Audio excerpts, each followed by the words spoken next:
Hay una cosa en la espiritualidad cristiana que no es ajena a otras espiritualidades, que es la noche oscura del alma. Claro, exactamente. Son momentos en los cuales uno piensa que Dios no está, que desapareció, que a lo mejor es una mala hipótesis y que a lo mejor es una forma de decir, una forma de pensar. Y, y ver la luz, sentir la luz, aún en esos momentos de oscuridad, es una experiencia muy maravillosa. Vos sabés que a mí me impresionó siempre esta temática de la oscuridad, porque hay una idea, nada más que una idea, que Dios es el día, ¿no es cierto? Pareciera ser que la noche no es tanto para Dios, ¿no es cierto? Digo, en el sentido vulgar. Digo, muchos de los místicos hablaron exactamente al inverso, ¿no es cierto? La búsqueda en la oscuridad de la noche, San Juan de la Cruz, y me impresionaba a mí toda una búsqueda que tienen la mística alemana y la mística escandinava, donde hay tipos muy densos, pero muy profundos, la búsqueda en la noche, ¿no? Que quizás, como decía San Juan de la Cruz, la escalera que hablábamos hoy cuando empezamos, Jacob pasa por la noche, la búsqueda en las oscuridades de la vida.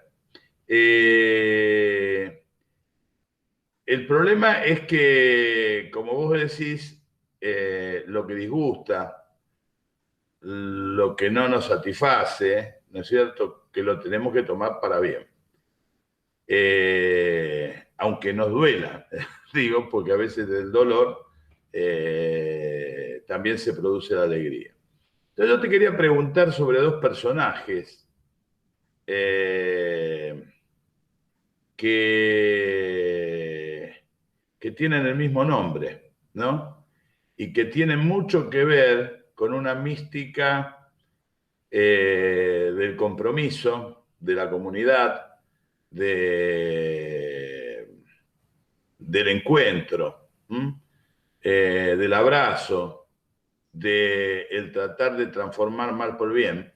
Y en este caso tienen que ver con nuestra actualidad, ¿no es cierto?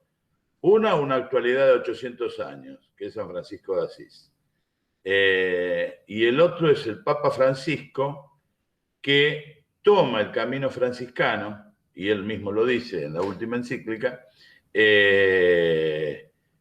tanto, no solo por la naturaleza, sino sobre la fraternidad, la segunda encíclica, sino que también en su anterior carta pastoral, que fue la famoso Evangelii Gaudium, se preocupa de una cosa, de la misma preocupación que tenía Francisco de Asís, en este caso, del mandato de San Damián, ¿no?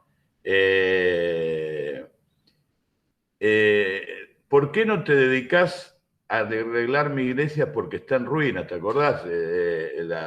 La frase de Francisco. Y parece ser que los dos Franciscos hacen lo mismo.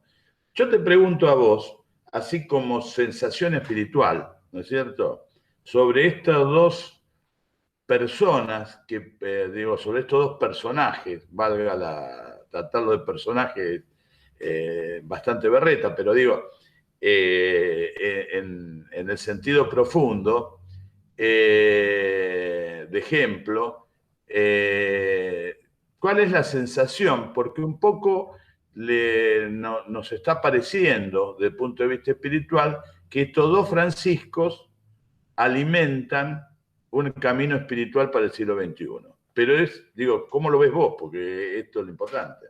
Bueno, déjame primero decir algo respecto de lo que habías mencionado antes de la luz y la oscuridad. Yo creo que hay una imagen muy linda que da para mucho porque tiene también mucho que ver con el pensamiento moderno, que es la imagen de la nube. Eh,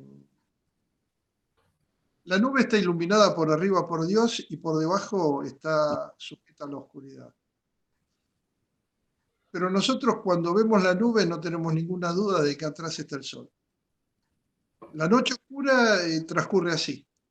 La noche oscura transcurre en una oscuridad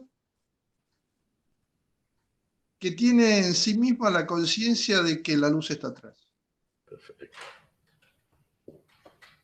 Y efectivamente Dios es solo luz, pero la oscuridad es otra forma de su luz.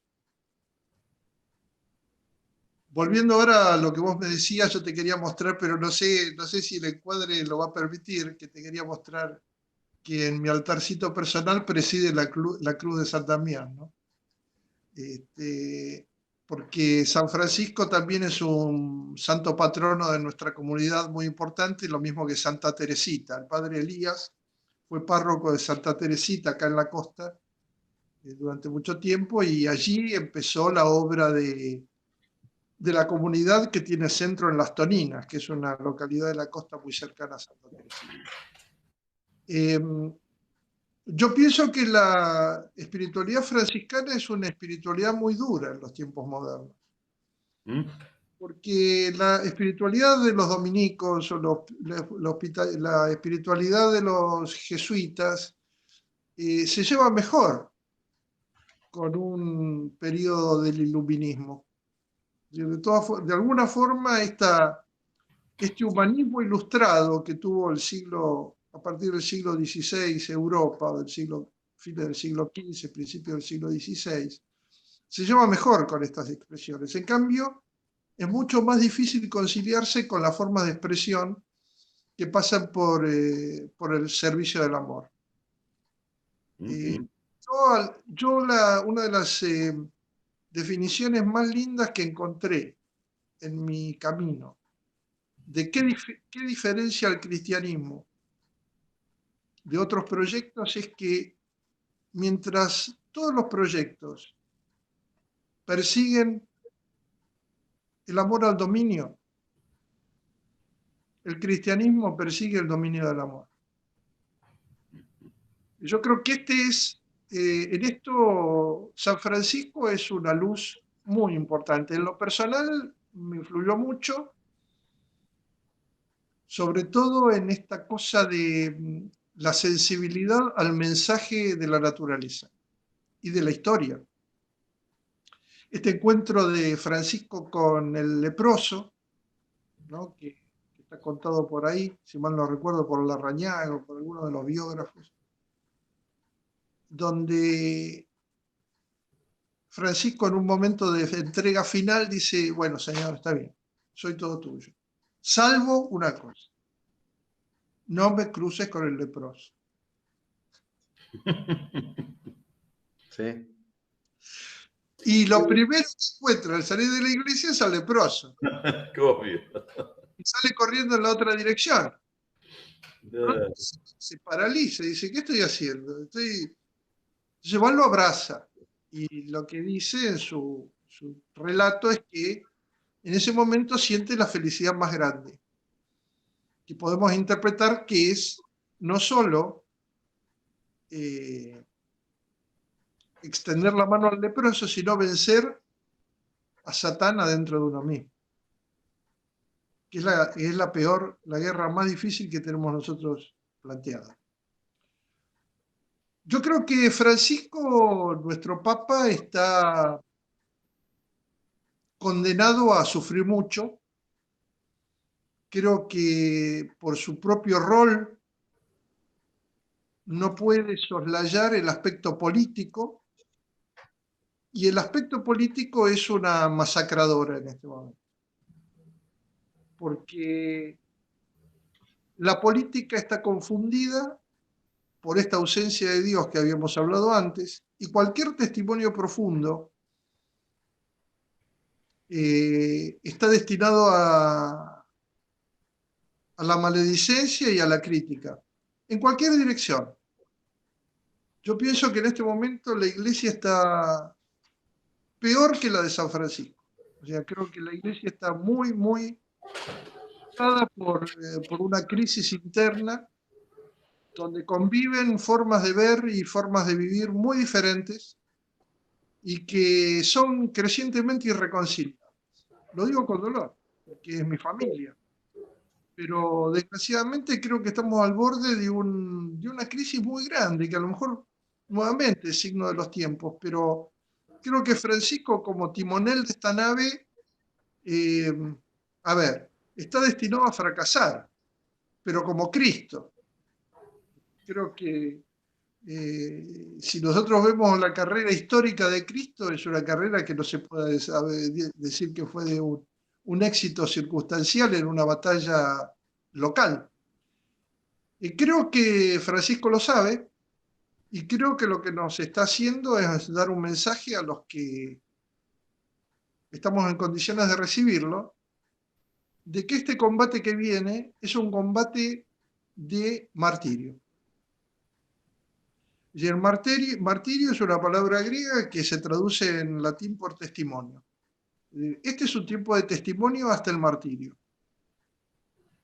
Y Francisco lo va a transitar y los que queramos seguirlo e imitar a Jesús lo vamos a imitar también.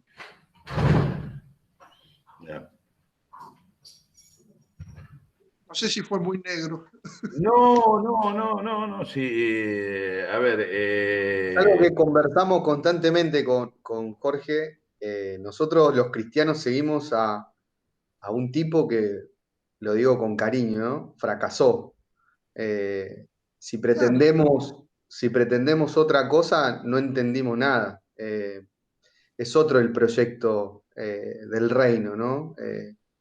Y esto que decías vos, que también uno sabe que lo decís también desde un lugar de cariño, el dolor de una iglesia que se derrumba, ¿no?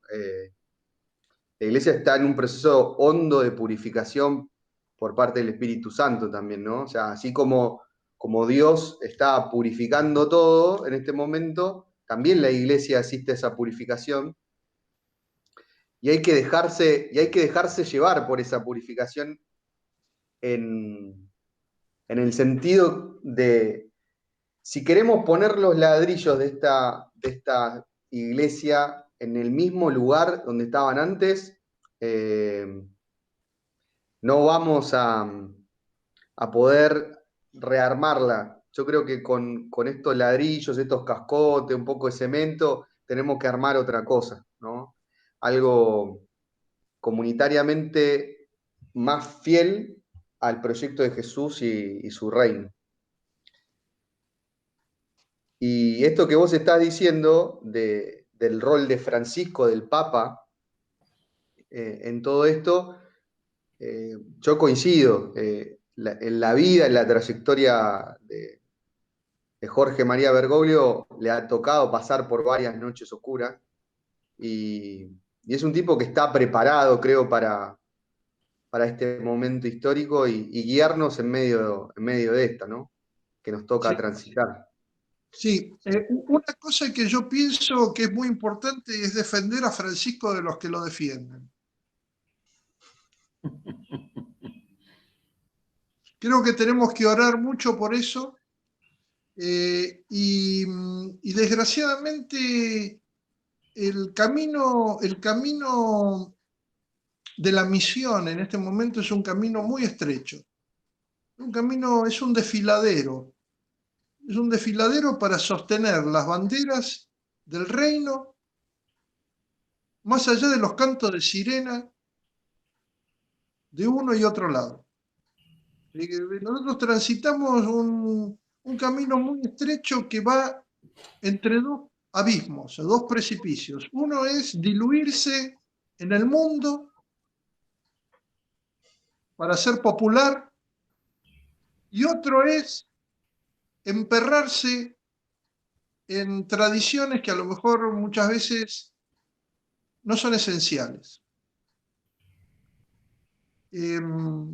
Había por ahí alguien que dijo, no quiero citar porque no quiero equivocarme, que Jesús le impuso muy pocas exigencias a la iglesia. Y si queremos agregar algunas, tenemos que ser muy cuidadosos. Entonces yo creo que en este momento esa lucha entre el populismo o el popularismo, diría mejor para no usar un término que está siendo muy manoseado, el popularismo, o sea, el tratar de ser popular o el tratar de ser estricto, yo creo que son las dos grandes tentaciones que se presentan. Y en la duda, voy a decirles una frase que se me representó muy fuerte en el corazón hace unos años y que para mí ha sido una guía en todo este tiempo. Este es más un tiempo, que creo que Francisco lo dijo, si no lo dijo así, lo dijo más o menos, pero juro que a mí se me representó por mí mismo. Es más un tiempo de misericordia que de justicia. Así es. Vos fijate que tomando a San Francisco de Asís, él habla de la fraternidad en la última encíclica, ¿no es cierto? La fraternidad es un tiempo de misericordia, es un tiempo de afecto, es un tiempo de entrega. No es el tema solamente de la justicia, es un toque superior desde un punto de vista. Porque es la hermandad. Tratar de ser hermano del otro, esto que le impresionó tanto a San Pablo, ¿no es cierto? Que lo hemos hablado con los amigos, es decir, a San Pablo le impresionó, como buen fariseo, no el que haya resucitado, sino que Dios se haya bajado al mundo y prácticamente pidiendo perdón al hombre por los pecados, ¿no? Es un martirio que lo conmocionó a San Pablo. Nosotros la mayor parte de la gran iglesia que quedó viene de una importante influencia paulina, ¿no es cierto? Al resto, lamentablemente, después por procesos históricos y procesos políticos, lo patearon como herejes hacia otros rincones que después se incorporaron a otras formas religiosas. Pero es un tiempo de cómo se formaron los primeros cristianos. Un tiempo de misericordia, de diversidad, de esa famosa carta de Dionieto en el cual le decían, el que le escribió, ¿cómo diferenciarse un cristiano? Y vive al lado tuyo, ¿no es cierto? Pero se relaciona distinto, es distinto. Entonces yo siempre veo que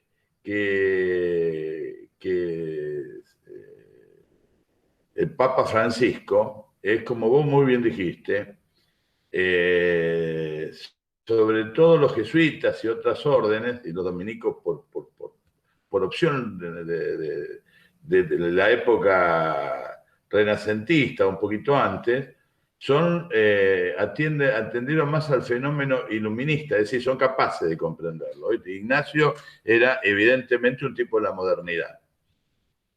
La modernidad chupó a la iglesia, la modernidad, el iluminismo, inclusive en la propia enseñanza, fue iluminista. No, viste, el catecismo, esto, lo otro.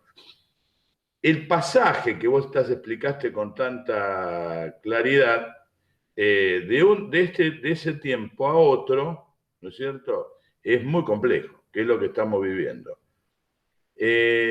Juan Pablo II le pidió a los franciscanos, allá por los 80, que yo no sé si ellos lo entendieron, pero bueno, que pensaran mucho en que San Francisco y el movimiento franciscanista, para hacerlo más amplio, era el movimiento del siglo XXI, es decir, el santo del siglo XXI, de la nueva religiosidad, de la nueva iglesia, evidentemente pasaba por Francisco. Y es un camino duro, porque Francisco de Asís fue un derrotado, digo, cuando vino de allá del monte y encontró a todos sus hermanos, bueno, terminó muriendo con las clarisas, no con sus hermanos de San Damián. Bueno, entonces, por eso la aclaración que hiciste me pareció muy buena. Y yo te pediría, si en breves palabras, a ver, ¿te acordás que hasta el siglo III, IV, San Pablo, las palabras esas de San Pablo, que entre los dones del Espíritu Santo, él prefería el don de profecía, entre el don de lengua, obviamente teniendo el don de la caridad como elemento central. Todos somos algo profetas, ¿no? Todos. Lo que pasa después la profecía fue reprimida en la iglesia, ¿sí? Porque decían, este califa está rompiendo el sistema de equilibrio interno dentro de la iglesia. Pero como nosotros estamos acá dialogando, hiciste una parte de la profecía, ¿no es cierto? ¿Cómo te imaginás este mundo que viene? Que ya dijiste una parte, ¿no? ¿Cómo completarías esa mirada profética sobre el futuro? Bueno, mirá, yo tengo una visión en este momento muy apocalíptica. O sea, no en el sentido que se usa habitualmente el término, sino en el sentido teológico del término. O sea, cómo escribe todos los tiempos históricos el libro del Apocalipsis, que es nuestro manual de historia espiritual. Yo creo que el Apocalipsis es un libro de texto para todos para interpretar los signos de los tiempos que le tocan vivir. Y yo creo que la Iglesia transitó en los distintos momentos de su historia procesos de gran tentación, de matrimonios a veces exagerados con el poder temporal, que dialécticamente también le permitieron llegar a los últimos rincones del mundo. Entonces, digamos que lo que de alguna diría el pregón de Pascua, feliz culpa la de Adán que nos dio tan grande redentor, feliz culpa la de la iglesia que se dejó domesticar por Constantino, por Justiniano, por los reyes católicos, por los emperadores de Austria, que vino con los conquistadores a América, que fue con los conquistadores a todo el mundo, en una alianza que muchas veces le cuesta mucho explicar hoy, pero que se relaciona con, yo diría, con el espíritu y con el texto de lo que somos como humanidad hoy. Yo creo que nos espera una batalla parecida, con una diferencia contextual, que es la que da la globalización del Internet. Yo creo que la globalización del Internet y la inmediatez de los procesos mundiales va a generar al mismo tiempo un proceso de gran crisis, y cuando digo crisis no digo ni bien ni mal, digo crisis, o sea, de cambio rotundo de las circunstancias. Yo creo que hay una frase en el Apocalipsis que es la de la marca de la bestia. Para mí eso es extraordinariamente representativo de lo que hoy significa el IP de Internet. O sea, sin el pasaporte de Internet no podés comerciar, no existís. Nosotros tenemos que ser capaces de darle desde nuestra espiritualidad una respuesta. La red es un gran espacio en busca de un mensaje. Si nosotros somos capaces de poner silencio en la red, esto se los dejo para que lo contemplen y lo mediten, no para que explicárselo. Si nosotros somos capaces de poner silencio en la red, tenemos una oportunidad de dar un combate en ese plano. En el otro plano, la guerra es en lo profundo del corazón. La guerra es en lo profundo del corazón.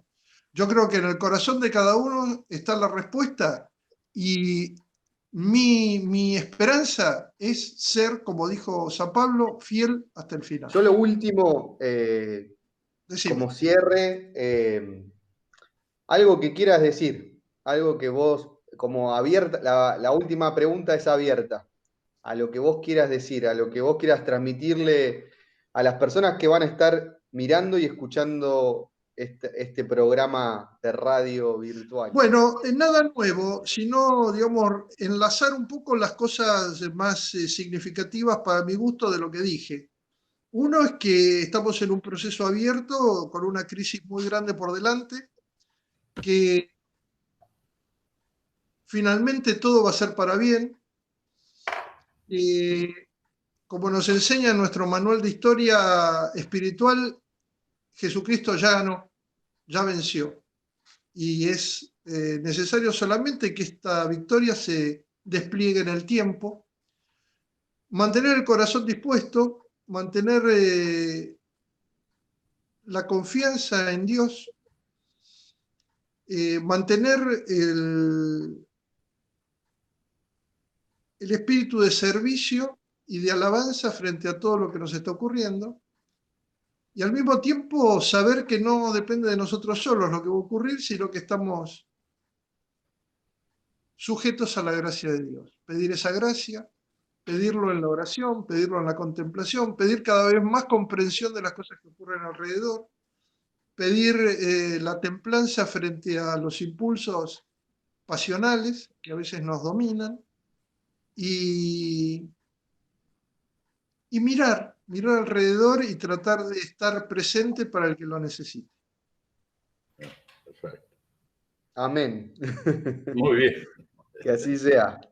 Chicos, una alegría estar con ustedes, les agradezco muchísimo, espero que les pueda servir lo que hablamos y acá estamos. Sí, yo te diría que con esto pedimos también en la diversidad de gente que vamos entrevistando de distintos campos, pero donde todos más o menos, si bien no hablan este lenguaje de espiritualidad, dicen el mismo camino. Me parece que el problema que tenemos todos nosotros, los que nos escuchan, es si somos capaces de prestar el oído a aquella suave brisa de la cual hablaba Elías,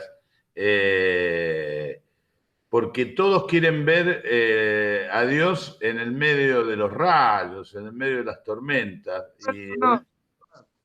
¿Eh?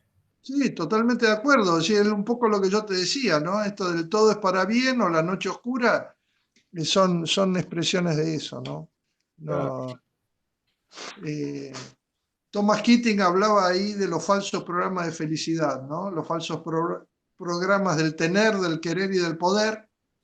Y frente a eso, la imagen de Cristo que se hizo pecado y muerte hasta la muerte de cruz, ¿no? Muchas gracias y un gusto de compartir este momento contigo y de compartir una amistad que va a seguir trabajándose seguro en el tiempo.